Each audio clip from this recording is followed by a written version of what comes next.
Hindi maitago ni Jericho Rosales ang kanyang paghanga at pagmamalaki sa girlfriend na si Janine Gutierrez matapos itong itampok bilang Sexiest Woman Alive 2026 ng Esquire Philippines.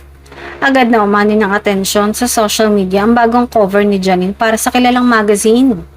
Bukod sa kanyang natural na kagandahan, pinuri din ng marami ang kanyang elegant at confident na oras sa nasabing photoshoot.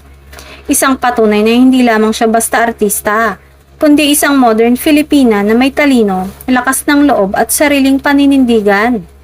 Pero kung may isang taong tila pinaka-proud sa milestone na ito, walang duda na yon ay si Jericho. Para sa maraming fans, hindi lang ang tagumpay ni Janine ang nakakakilig kundi ang walang sawang suporta ni Jericho sa kanya.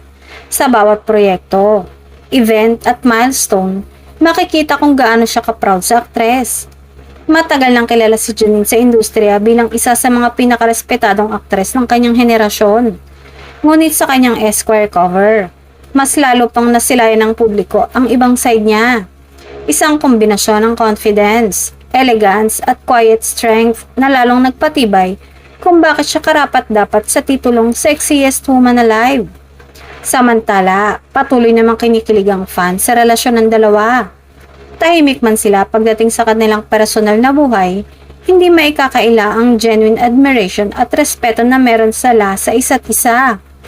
At kung pagbabasehan ang post ni Jericho, malinaw na para sa kanya, hindi lang sexiest woman alive si Janine.